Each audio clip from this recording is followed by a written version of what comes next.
from here you can fold forward. Now what happens if you are seated here and your knees are up here? Let me go into the variation if anybody needs it. Frog pose, you're just going to come into a very wide-legged child's pose, and from there, fold forward. If you need to, you might have to bring those knees further away from each other and lift your hips slightly off the ground to kind of help you find that point of abduction that helps you stretch the groin area.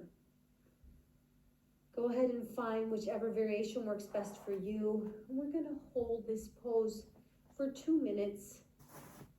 If you are in any form of this forward bend, you can use props either underneath your torso, underneath your forehead, and if you're in frog pose, you might need it underneath your hips as well.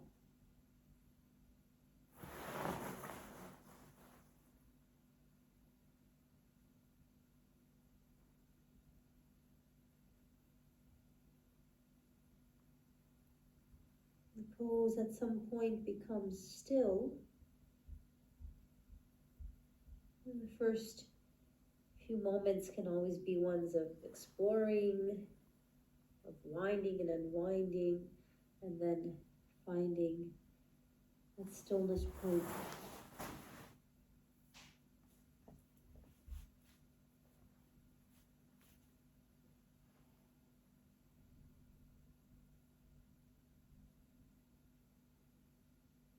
Anchoring the mind in the natural rhythm of the breath.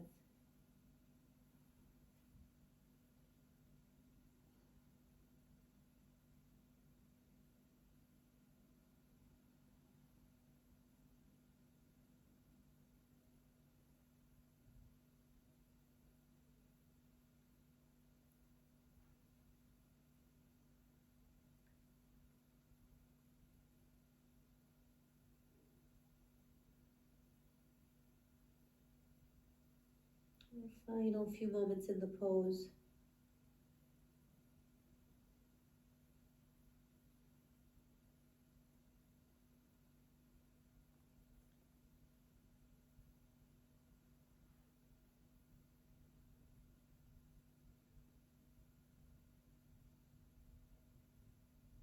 And coming out of the pose, bringing your spine back up to center. If you are in frog, you might just want to lay on your belly. Sometimes that's easier to walk forward. You can also lay on your back at some point if you need to. Whatever rebound pose feels just easiest to go into. We oftentimes, when are given choices, we take a really long time to make the choice because our mind gets overly involved in the process. We do want to be in that yin space, which is more receptive and intuitive in this practice. So don't overthink what rebound pose you should be doing, how your pose should be, what it should look like. Really be in that yin space as well of what does it feel like.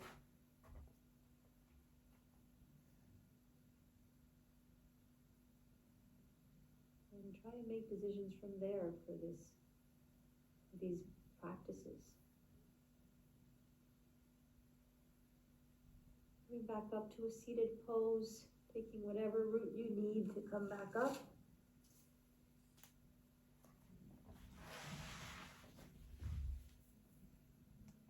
So now you're going to sit with both legs in front of you and spread out to the side. So we're adding an abduction to the femurs to find the groin stretch. We're doing a half dragonfly. So you're going to bend one leg in. You don't need to have the foot in flex or in any specific position. It can be fully relaxed. You want to feel the stress in the muscle of the belly of the muscle of the leg that's straight. And from here, you're going to start to fold forward. hip can lift slightly off the ground.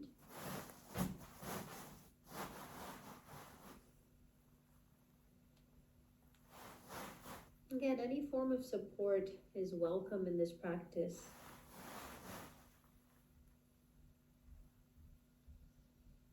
If you feel the target area, you are in the correct pose and you are in a dragonfly pose.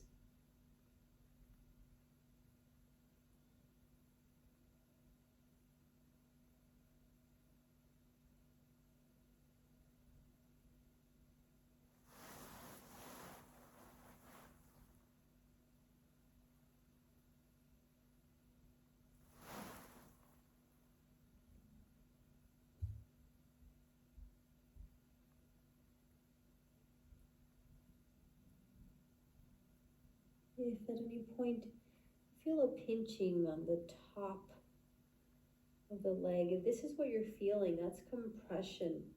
And I invite you to explore either moving your torso a little bit more and see if you can come out of that sensation. Maybe your torso has to be slightly towards one side more than another.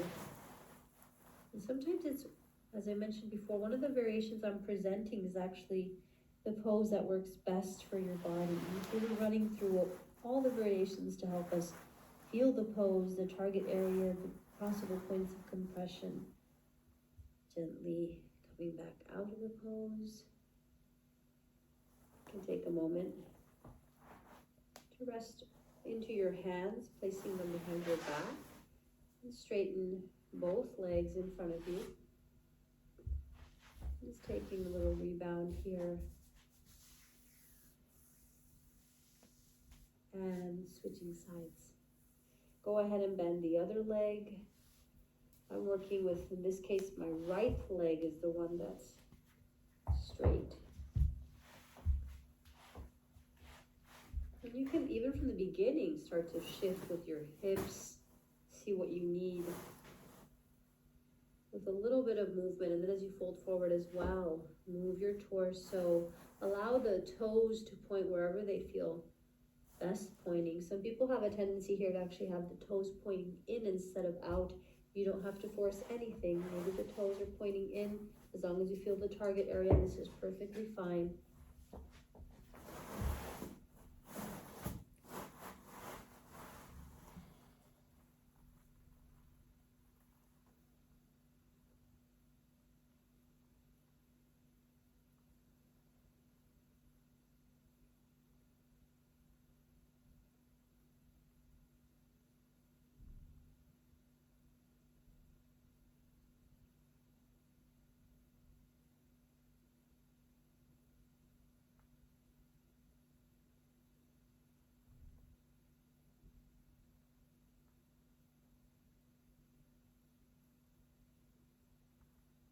There's so many ways to just sit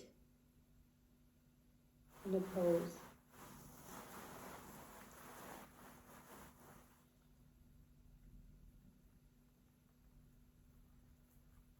And there are so many ways to also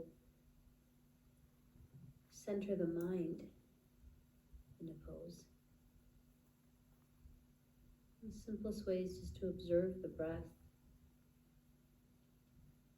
There are lots of techniques to that, and sometimes even if your asana practice is simply part of another form of your practice, stable meditation practice, it could be that your asana is just kind of a place to really feel what you're working on the physical level.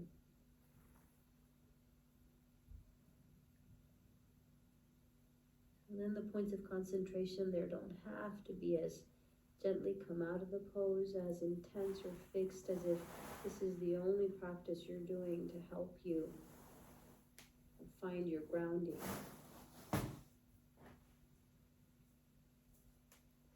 Take a rebound. You can go ahead and lay on your back.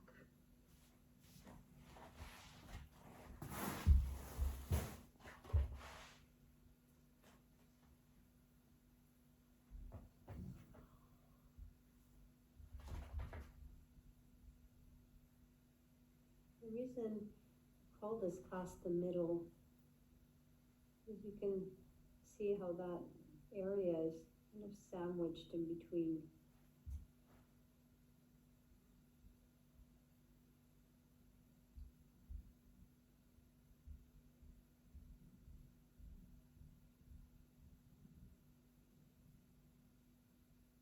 Energetically, it's the yin side of your leg. Anyone who knows about the meridians.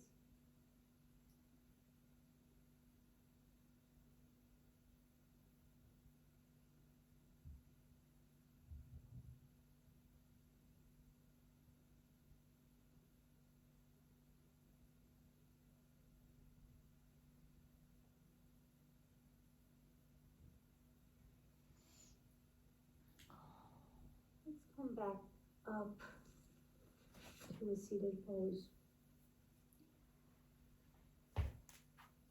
So for the next pose, we're going to work with Dragonfly, either at the floor, just normal seated Dragonfly, or with the wall. So now is when you'll need the wall space. I'll show the variations, you'll pick which one works best for you, and then we'll hold the pose and explore in the pose. So in Dragonfly, you're seated, so this is just the seated version. Your legs are out towards the sides. Very important here for some people to have some form of support underneath their heels. They have sensitivity there with just the heels on the ground. So that's why I also try and stay on the mat. The legs can be as far apart as they need to be. That is enough for you to feel the groin stretch, so they can be a little bit closer as well. So depending on the person, sometimes if they're too close together, then you really do lose how effective the target area is going to feel in the pose. So we do need to just be aware of that, but they can be whatever distance. And you fold forward. So sometimes I can feel both tension and compression. So if you feel the stretch here, but you feel a pinching here, but the pinching is not anything that really bothers you, it means you can relax in the pose even though you notice that pinching sensation, then you're perfectly fine to hold and stay in that pose. Now sometimes the feeling is I want to lay down, and at the same when I do this, I just feel some form of pinch. I don't feel anything here, and I just can't go any further. There's something just stopping me from going forward in the pose. So there are different ways to work with that. The wall is a great variation because it's very different for your body and the bones and the joint to feel the torso as a bigger and heavier support and holding forward than your femurs. So when we learn to differentiate those feelings and sensations of how we use the legs and the limbs as levers in the practice, this can really help us define which pose is best for us when we find compression. So the version with the wall, you're going to sit next to the wall. Bring your back onto the ground. Bring your legs up to the wall. And then go ahead from here and bring those legs out to the side. So different ways to also hold this pose. If you start to notice there's a sensation on the inside of the knee, there's a point here where 3 tendons meet, called the pes. Sometimes when that's the only thing you're feeling, you might need something to support you. So you might either need to place either some bands between your feet, so just a strap, or for some people it's very easy how you can just bring blocks underneath each side of the legs, and that kind of holds them. As well as another variation of frog at the wall. So notice how we're working with variations, and within variations I'm offering variations because the parameters of movement, the skeletal segments of movement, they are our source of alignment in this practice. And how we work with them can help people find the target area according to what each body needs, what your body needs. So you can explore for a moment which pose you're going to work with, and then finding the one that sits best with you will hold.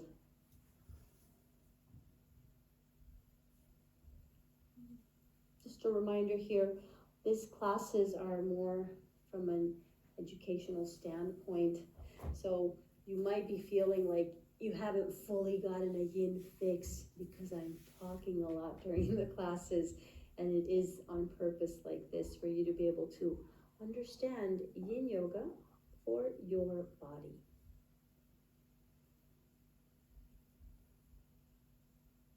Holding in the shape that has felt more appropriate for you. The shape that you feel the target area. If there's compression, it's not enough to be stopping you in the pose. Your body at some point can fully relax and feel like it's trusting where it's at. And your mind can go further inward.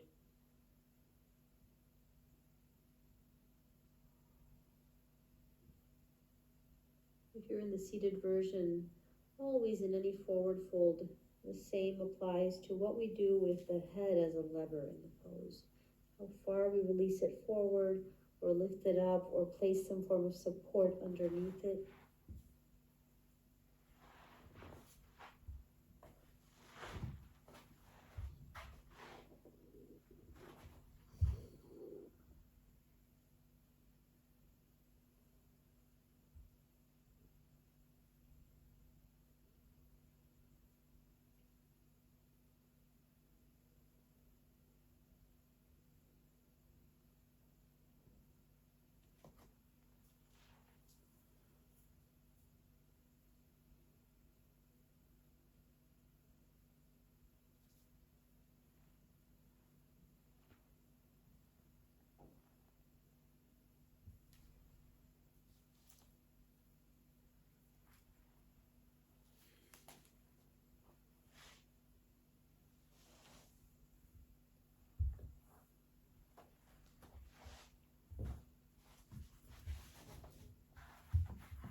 It's very common to feel like the target area might also change as time passes. So the viscoelastic properties of the yin tissues of your body allow this to happen. Allow the fascia to change its state. And for all of a sudden, something that was very resistant in the beginning feels very easy to do. And then you can remove the props. And this is also another big difference between a yin yoga practice and a restorative practice. We can remove the props if at some point our body has understood the pose, become soft in the pose, and has said it's okay for you, for your range of motion, to go a little deeper.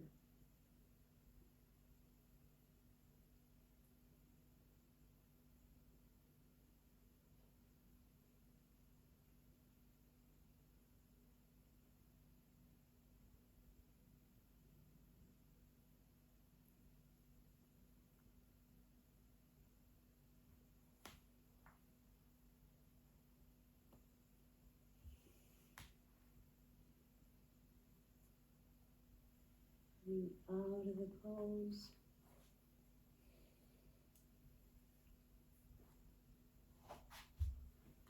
Take a rebound, laying on your back. Make sure to keep a block close to you. So this is one of the only classes in which I'm proposing a counter pose before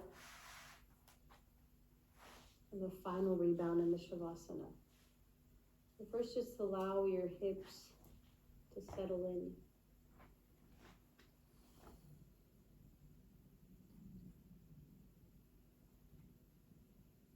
We'll do pontoon pose. The block will be placed at its lowest height underneath the sacrum. You could play with going higher, middle, or upper. But right now, and for the sake of this class, just what we're doing, keep it at its lowest height. Bend your legs, lift your hips off the ground, place the block underneath your sacrum, so it's just underneath your hip. And then from there, see if you can just hold here for a moment. Notice it's pushing into your sacrum, and that's what we want. Now, if you want to add a little bit more into, this is sort of a counter pose, but interestingly enough, it also still works the area we've been working at. Not so much the groin muscle in the same way, but the pubic area. So it's lovely and kind of continuing this sensation of, okay, we've stressed this area through tension. Now I'm going to stress a little bit further up. So you can go ahead and straighten the legs if your lower back allows. So it's really depending on your lower back, it's going to be possible for you to do this, because of course this requires a certain amount of lumbar extension.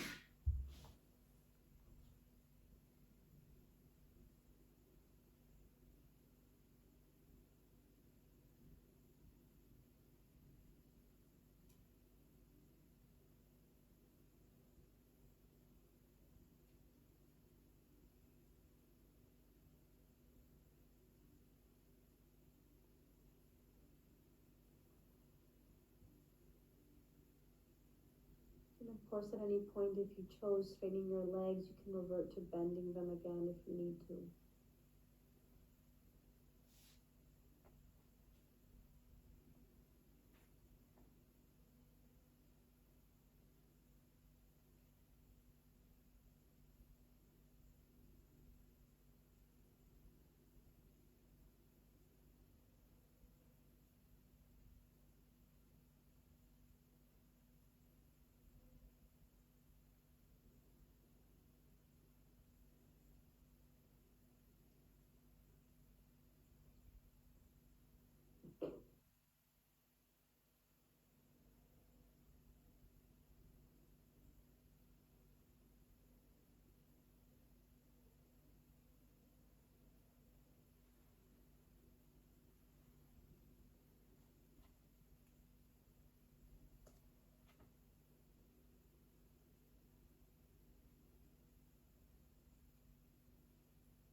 And bend your legs again.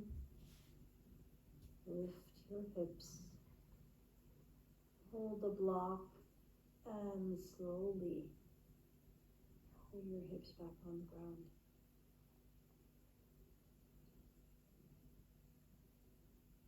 Shavasana. So we're just going into our final rebound. You can again choose to do this laying on your back or seated.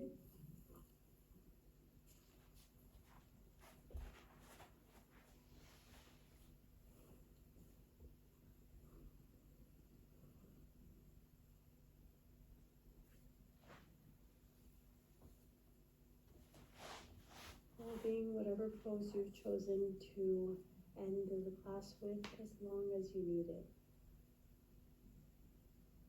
Thank you again for joining me.